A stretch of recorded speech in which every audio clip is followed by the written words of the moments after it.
Canada just did something unthinkable. It publicly told Donald Trump to go to hell.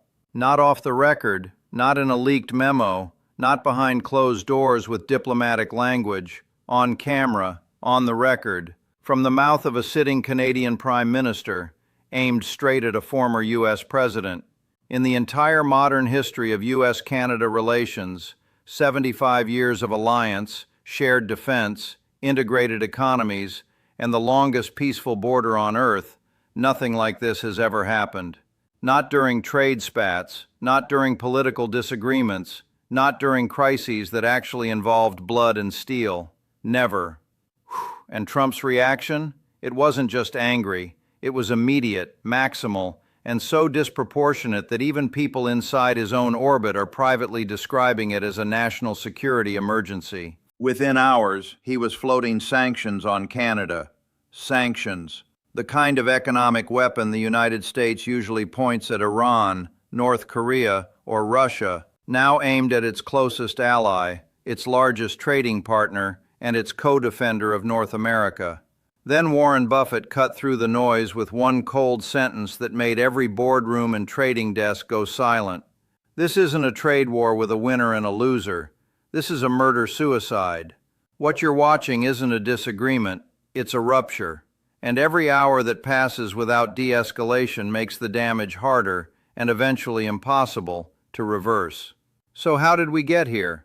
Because this didn't come out of nowhere. This was months of provocation stacking on top of humiliation, stacking on top of bad faith. The kind of slow, deliberate pressure that pushes a country past its diplomatic breaking point. For most of the past year, Trump's rhetoric toward Canada wasn't tough negotiation. It was targeted degradation, public insults, personal attacks, political theater designed to box Canada into one outcome: submission. He painted Canada as a parasite on the U.S. economy. He mocked the Prime Minister as weak, unserious, and irrelevant. He told his supporters Canada was worse than China and that it needed to be taught who's in charge. Then he went further, posting, hinting, and sometimes outright suggesting Canada shouldn't even exist as an independent country, that it should become the 51st state. This wasn't comedy. It wasn't trolling. It was a pattern anyone who has watched Trump's methods recognizes instantly. Pick a target, escalate publicly, test their pain tolerance, keep pushing until they kneel or snap. And for months, Canada did what Canada always does. It stayed calm. It stayed professional. It tried to protect the relationship even while absorbing insult after insult with clenched teeth. Ottawa worked every conventional channel. Quiet calls, private delegations, back-channel conversations through officials and intermediaries, appeals to business leaders, outreach to lawmakers who still understood what this partnership actually is. Canada offered compromises, frameworks, face-saving off-ramps, the whole diplomatic toolkit, deployed in good faith, repeatedly. And every time it got the same response: not negotiation, capitulation; not partnership, dominance; not let's solve this, kneel. Then came the final line. On Canada Day, July 1st, their national holiday, Trump signed an executive order slamming emergency tariffs on Canadian imports. Not next month, not after talks, effective immediately. And he did it like a performance, live on camera, smiling, calling it a gift to Americans on Canada's birthday, while his staff laughed in the background. The economic hit was brutal, but what made it radioactive was the timing, the message, the deliberate cruelty. We can humiliate you whenever we want, even on your day, in front of the world. That was the moment Canadian restraint died.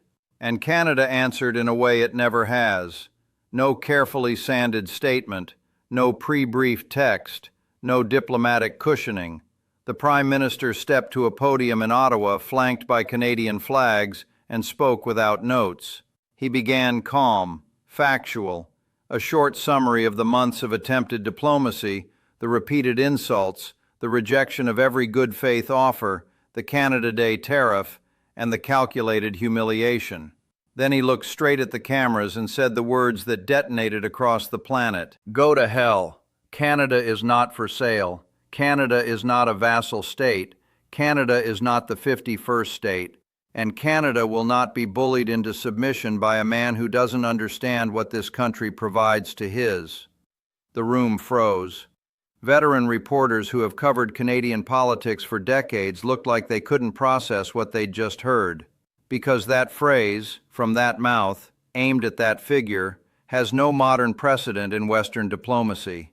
It wasn't a negotiation tactic, it was a rupture signal, and it went viral instantly. Within an hour it was everywhere. Screens, timelines, broadcasts, reaction videos, late-night clips, international headlines. Canadian social media lit up like a fuse. Approval numbers spiked across party lines. For many Canadians, it wasn't just politics, it was catharsis. A country that had swallowed months of disrespect finally said out loud, "Enough." International reaction was swift and revealing. Some leaders issued measured statements that sounded suspiciously like sympathy.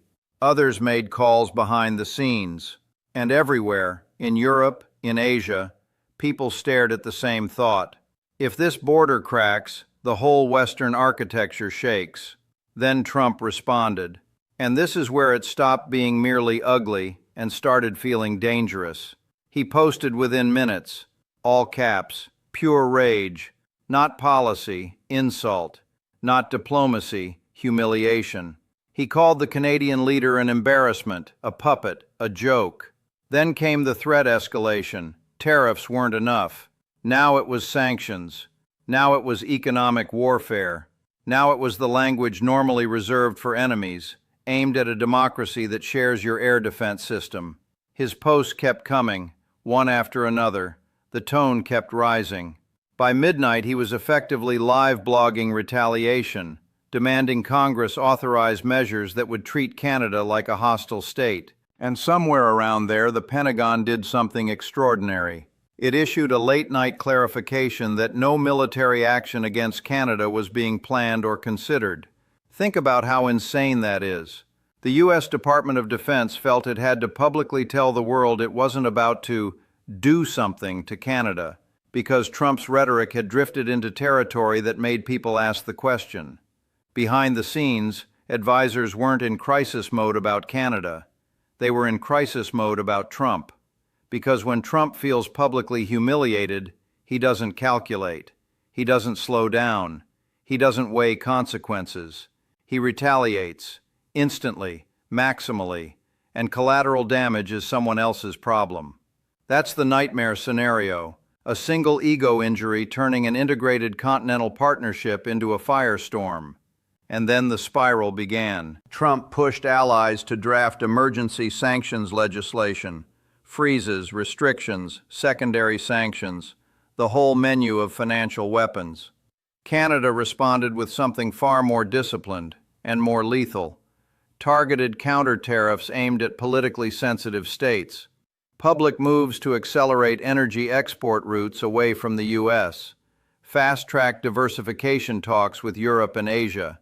Signals that Canada would not sit still while being treated like a subordinate. Then came the sentence that rang like a warning bell through every defense office in Washington. Canada announced a strategic review of its participation in NORAD, not withdrawal. The wording was careful: review, evaluation, reassessment. But the message was not subtle. If you're going to treat us like an enemy, we will start planning like you're an enemy. And NORAD isn't symbolic. It's the architecture of continental defense, especially in the north, where threats don't arrive from Mexico. They arrive across the Arctic, over Canadian airspace, through systems Canada helps operate. Markets reacted the way markets always react when adults realize children are playing with matches. Panic. Indexes dropped. Sectors tied to cross-border supply chains bled. Auto manufacturers, energy firms, industrial suppliers all took hits as traders priced in the unthinkable, a fracture in the most integrated trade relationship on the continent. The world watched with a mixture of horror and opportunism. Allies issued concern. Rivals offered constructive dialogue with barely hidden delight. And every U.S. partner on Earth quietly asked the same question. If America can threaten Canada like this, what does that mean for the rest of us? That's when Buffett spoke, not with outrage, not with politics, with arithmetic. He laid it out like a man reading a balance sheet while everyone else is screaming. Two economies this intertwined don't fight a trade war. They commit a mutual self-harm ritual. Supply chains don't pick sides. They break. Energy systems don't care about ego. They fail. Jobs don't survive symbolism. They disappear. And then his line landed like a steel door slamming shut. A trade war here isn't a winner-loser game. It's a murder-suicide. Both bleed. The only question is, who collapses first? It briefly calmed markets, not because anything was solved, but because it reminded everyone that at least one adult in America still knew how math works. But Buffett can't erase what's now permanently recorded. Canada's go to hell, Trump's sanction talk, the Pentagon clarification, the NORAD review. These aren't whispers that can be smoothed over later. They're archived, indelible. The kind of moments that shift how countries plan for decades. And here's the part most people miss. Even if the rhetoric stops tomorrow, the structural changes may already be underway. Because when trust fractures, supply chains don't wait. They reroute. Contracts get rewritten. Infrastructure gets built. Markets adapt. And once physical systems change direction, pipelines, mineral supply agreements, trade frameworks, they don't snap back because somebody makes a polite phone call. So where does this end? There are only two paths. One, de-escalation. Someone builds a face-saving off-ramp, swallows pride, and stops the bleeding before it becomes irreversible. Two, escalation. The spiral keeps feeding itself. More tariffs, more threats, more retaliation, until North America wakes up in a new economic and security reality it never voted for.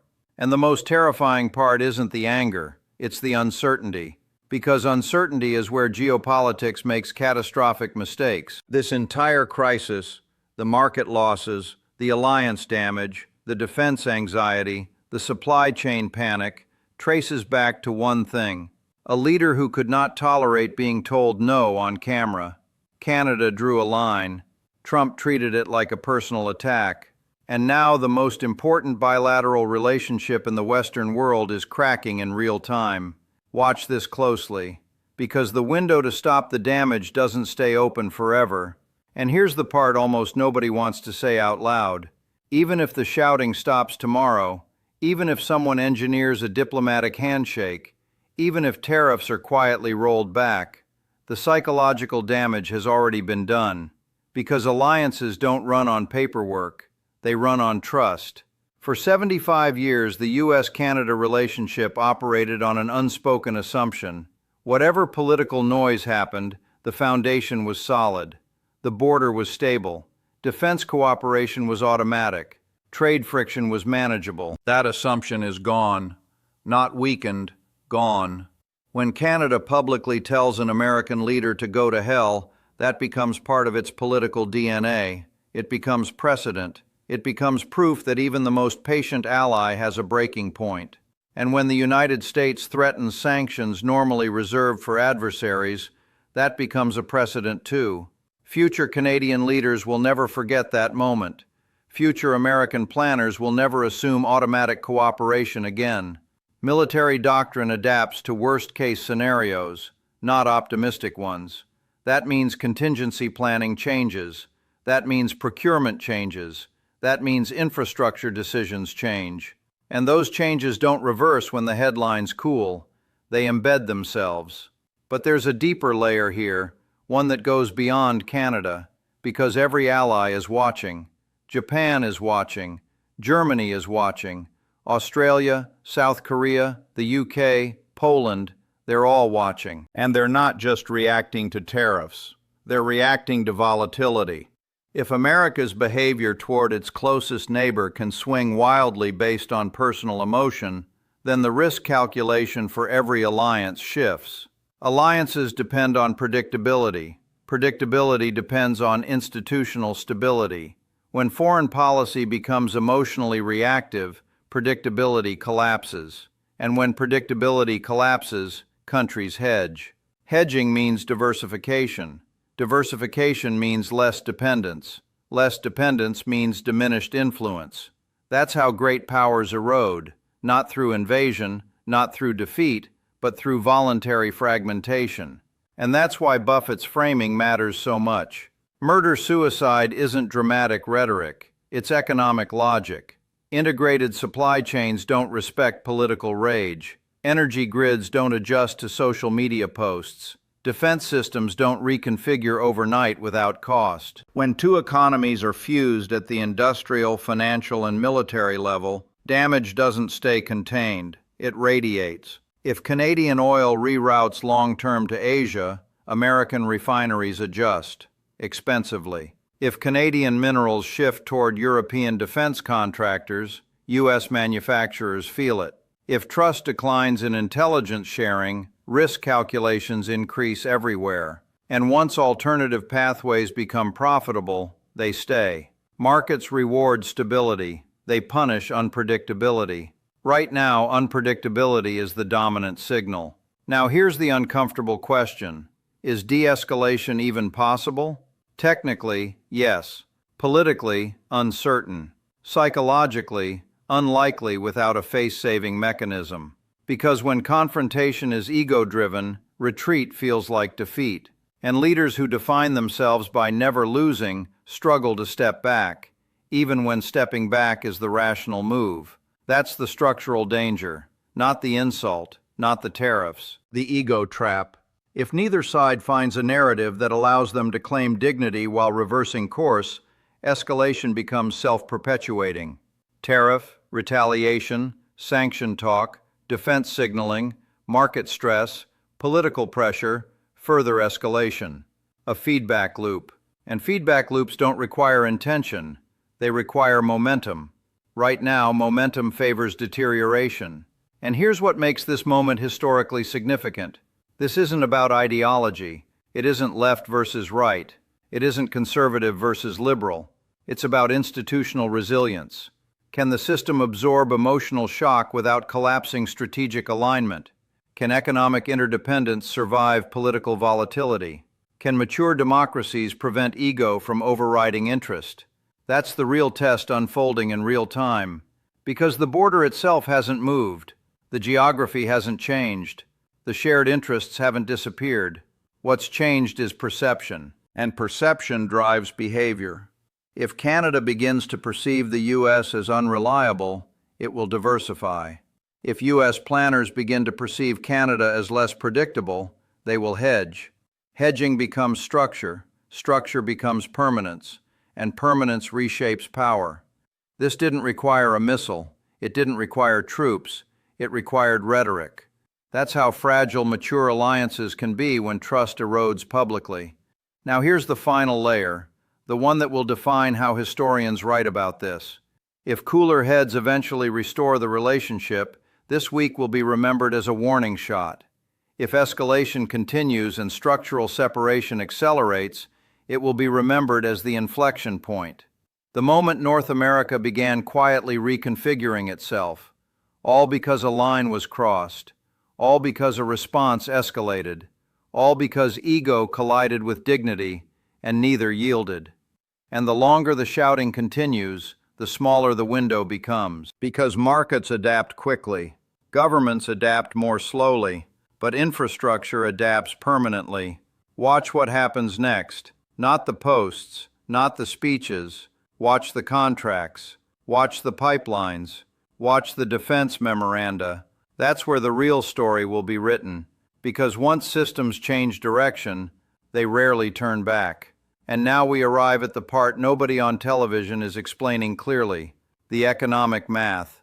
Because outrage dominates headlines, but math determines outcomes. The U.S. and Canada are not just trading partners, they are industrially fused. Over $700 billion in annual trade.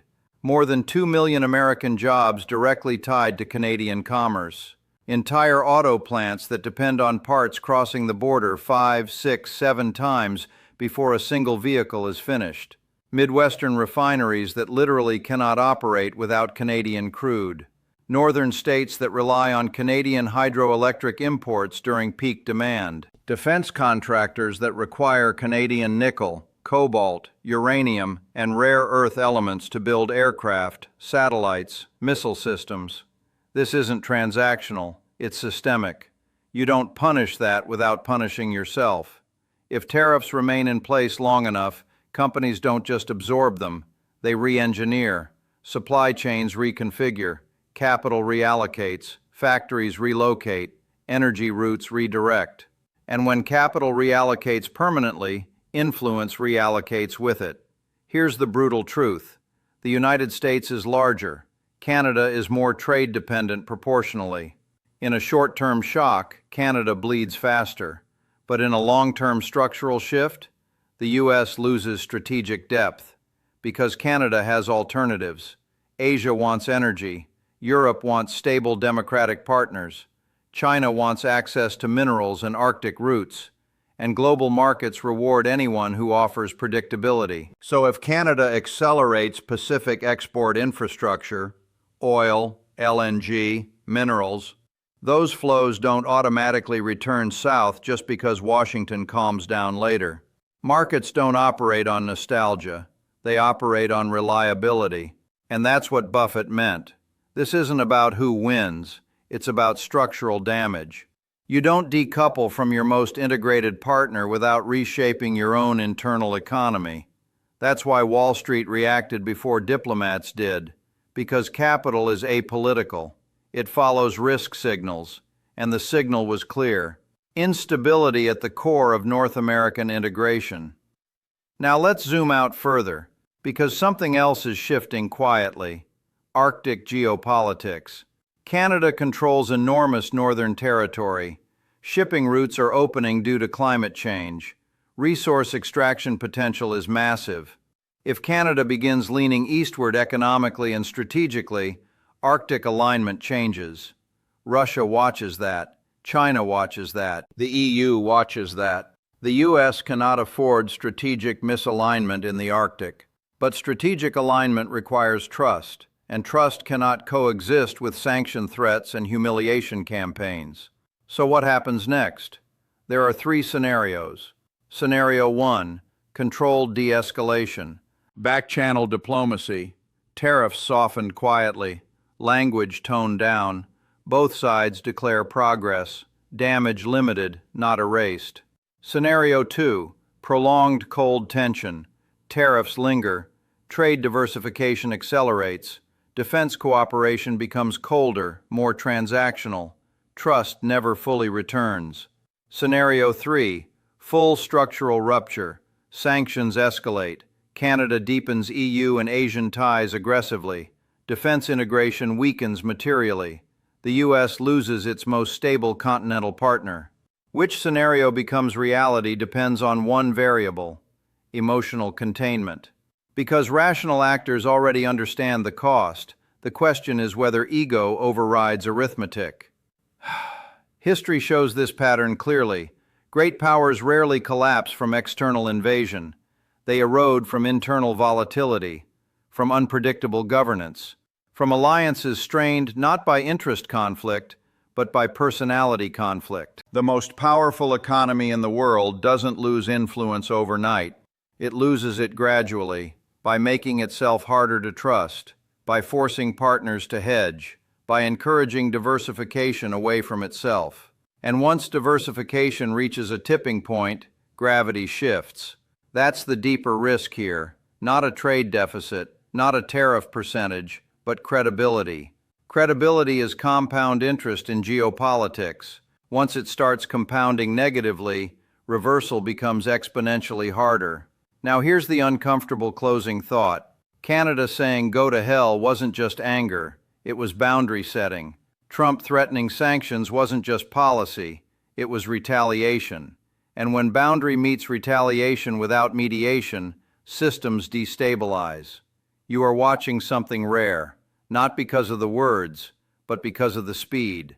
75 years of institutional habit collided with 1 week of emotional escalation. and institutions move slowly. Emotion moves fast. If institutions regain control, this becomes a lesson. If emotion retains control, this becomes a turning point. Either way, something fundamental has shifted. And once fundamental shifts happen in alliances this deep, they echo for decades. Keep watching the contracts, keep watching the defense language, keep watching infrastructure approvals. Because geopolitics isn't written in speeches. It's written in steel, concrete, and long-term capital commitments. And those are already moving. The shouting may fade, the consequences may not. There is one more layer most commentators are still missing. Power is not just military strength. It is not just GDP. It is not even just market size. Power is narrative stability. For 75 years, the North American narrative was simple, stable, predictable, boring in the best possible way. Investors loved that. Defense planners loved that. Manufacturers loved that. Because boredom in geopolitics means safety, and safety compounds. But when volatility enters the narrative, even briefly, the premium changes. The North America is automatically stable premium shrinks, and that matters more than a single tariff. Because once a region loses its automatic stability assumption, capital begins to price risk differently. Insurance costs adjust, bond spreads widen, long-term contracts shorten, energy buyers diversify, not because collapse is certain, but because risk is no longer theoretical. And that is how credibility erodes, quietly, incrementally, structurally. Now let's talk about the political feedback loop. If markets wobble long enough, domestic pressure rises. Businesses call senators. Governors panic about local industries. Labor unions worry about jobs tied to exports. Defense contractors worry about supply security. And suddenly the conflict is no longer rhetorical. It becomes local, concrete, personal. And when that happens, leaders face a choice: escalate further to avoid looking weak, or recalibrate and risk looking like they retreated. The psychology of that decision matters more than the policy, because geopolitics at this level is often emotional calculus disguised as strategy. There is also a strategic paradox here. The more aggressively the U.S. pushes Canada economically, the faster Canada becomes structurally independent. And the more independent Canada becomes, the less leverage Washington has in future disputes. In trying to assert dominance, you can accidentally manufacture autonomy. That's the paradox. And paradoxes are dangerous because they don't look like losses at first. They look like victories. Tariffs can feel strong. Sanctions can feel decisive. But strength without sustainability becomes self-sabotage. Buffett understood that instinctively. He wasn't defending Canada. He wasn't attacking Trump. He was defending arithmetic. And arithmetic doesn't care about national pride. If supply chains fracture, both sides absorb cost. If defense cooperation weakens, both sides increase expenditure. If trust declines, both sides hedge. It is mutually expensive. Which brings us to the deepest structural risk. If allies begin to doubt U.S. reliability, they don't abandon overnight. They diversify gradually. They sign secondary trade agreements. They invest in independent defense capacity. They reduce exposure incrementally. And incremental hedging compounds. That's how alliance centrality declines. Not through betrayal, through quiet diversification. And diversification, once profitable, becomes permanent. Now imagine 5 years from now. New pipelines completed, new mineral contracts locked in, new Arctic trade corridors operational, new European-Canadian industrial agreements flourishing. Even if rhetoric cools, incentives will have shifted. That is what makes this moment so consequential. It's not the insult. It's not even the tariffs. It's the speed at which structural alternatives are being activated. When alternatives exist, dependency decreases. When dependency decreases, leverage decreases.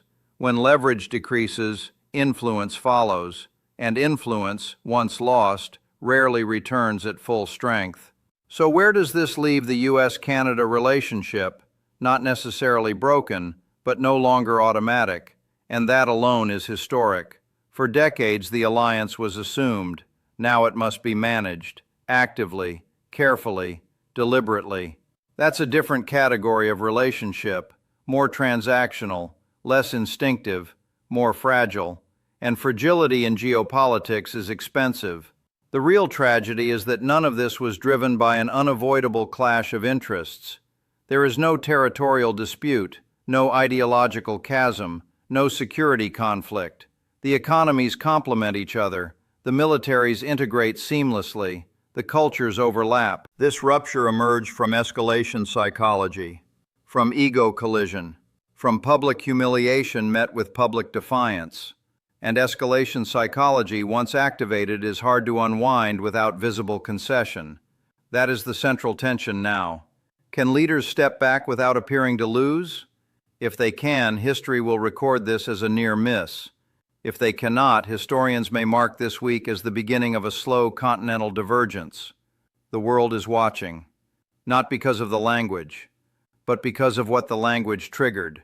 Alliances built over generations can fracture quickly, but rebuilding them takes decades, and the clock is ticking. Not in speeches, not in posts, in contracts, in infrastructure, in strategic reviews, in quiet recalculations happening in ministries and boardrooms across the world. This is no longer about who said what. It is about whether institutional stability can overpower personal volatility. If it can, North America remains the anchor of Western stability. If it cannot, the anchor loosens. And once anchors loosen in global systems, currents shift. Watch carefully, because history rarely announces itself loudly. It just moves, and then, years later, we realize the direction changed. And this may be one of those moments. There's one final dimension to this that almost no one on cable news is willing to confront. This isn't just a US-Canada story, it's a credibility story.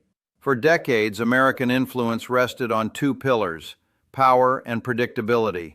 Power says, we can act. Predictability says, we won't act irrationally. Lose the first and you become weak.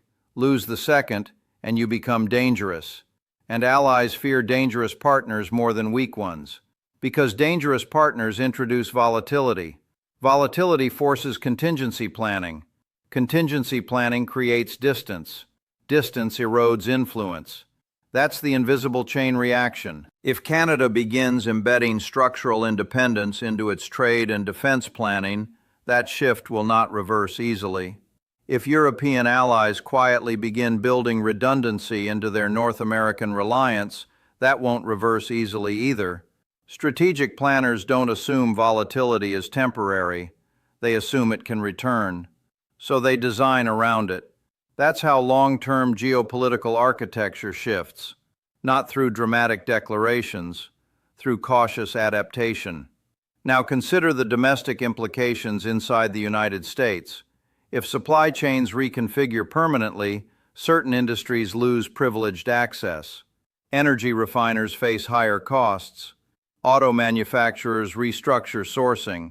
Defense contractors seek alternative mineral suppliers at higher prices. Inflationary pressure follows. Political pressure follows that. And suddenly a foreign policy ego battle translates into domestic economic friction. At that point, the crisis becomes self-reinforcing. Politicians double down to avoid appearing responsible. Markets adjust downward to price uncertainty. Public frustration rises, and what began as rhetoric evolves into structural economic stress. That's the part that keeps institutional investors awake, not the insult, the compounding effect. Because instability compounds just like capital does. Now zoom out further. What precedent does this set? If sanction threats become normalized against allies, the threshold lowers. If military rhetoric leaks into allied disputes, institutional trust weakens. If emotional escalation defines foreign policy, other states adapt accordingly. China adapts. Russia adapts. The EU adapts. They don't need to win outright. They just need the US to appear unreliable. Because reliability is the invisible currency of alliance systems. When that currency weakens, alternatives gain strength. And alternatives don't have to be perfect. They just have to be stable. That's the uncomfortable asymmetry here. Even if Washington ultimately restores calm, Canada has now seen a glimpse of unpredictability. That glimpse changes future negotiation posture. It hardens future boundaries. It increases future skepticism. Trust, once fractured publicly, doesn't reset to zero. It resets to caution, and caution changes tone, changes contracts, changes cooperation depth. This is why seasoned strategists measure damage differently than political operatives. Political operatives think in election cycles. Strategists think in decades. And from a decades-long perspective, this week has already altered the baseline. Now here's the question that matters most. Can institutional gravity overpower personal volatility? Historically, American institutions have absorbed shocks before. Presidents escalate, advisors restrain, markets signal, Congress intervenes, diplomacy recalibrates. But institutional resilience depends on institutional strength, and institutional strength depends on leadership discipline. If discipline returns quickly, stabilization follows. If volatility persists, systems adapt away from the volatility source. That's the law of complex systems, and geopolitics is a complex system. One more element deserves attention: defense credibility. If Canada conducts a formal review of continental defense arrangements, even symbolically, that alone forces U.S. planners to update threat models. Updated threat models become new budget allocations. New budgets become permanent line items. Permanent line items reflect changed assumptions. Changed assumptions signal weakened automatic trust. Again, not catastrophic immediately, but directional, and direction is everything. This moment will either be remembered as a brief rupture that strengthened institutional maturity, or as the beginning of continental strategic diversification. The difference hinges on restraint, not dominance, not victory, restraint. Restraint is not weakness. In geopolitics, restraint is control, and control preserves power. The irony in all of this is stark. The United States and Canada share the most peaceful border in the modern world. Integrated economies, integrated defense, shared democratic norms, no historical territorial animosity, no ideological hostility, no structural incompatibility. And yet volatility entered not because of necessity, but because of escalation psychology. That's the real lesson. The most stable systems are vulnerable not to external pressure, but to internal unpredictability. So where does this go from here? Watch 3 indicators. First, contract announcements. If long-term diversification accelerates, de-escalation isn't convincing. Second, defense language. If NORAD review rhetoric hardens, institutional trust is shifting. Third, market risk premiums. If North American volatility remains priced in weeks from now, stabilization has failed. If those indicators calm, institutional resilience wins. If they don't, structural realignment begins. And structural realignment in geopolitics doesn't reverse on emotion. It reverses on sustained stability. That takes time. Time is the one asset currently being burned. This entire confrontation was avoidable. It required only one thing: emotional containment at the top. Instead, escalation defined the first response, and first responses in diplomacy often determine trajectory. Now we are in trajectory management mode. History rarely hinges on single sentences, but sometimes a phrase becomes a pivot. Go to hell. That phrase now sits in the diplomatic archive. What happens next determines whether it becomes a footnote or a chapter heading. The world is watching, not because of spectacle, but because North American stability has been the bedrock of Western security and economic architecture for generations. If that bedrock shows cracks, even briefly, everyone recalculates. And recalculation changes power balances quietly. This is not about partisanship, it is about systemic resilience. Can institutions absorb ego shock, or does ego reshape institutions? That question will define how this crisis is remembered. The shouting may fade, the posts may stop, but the structural consequences, if mismanaged, will not. History will judge this moment not by who sounded stronger, but by who protected the long-term architecture. And architecture, once damaged, is expensive to rebuild. The window for stabilization is still open, but windows close, and when they do, systems adapt. And adapted systems rarely return to their previous shape. Watch carefully, because this is how eras shift, not with explosions, but with realignments. And realignments begin quietly, long before headlines admit it.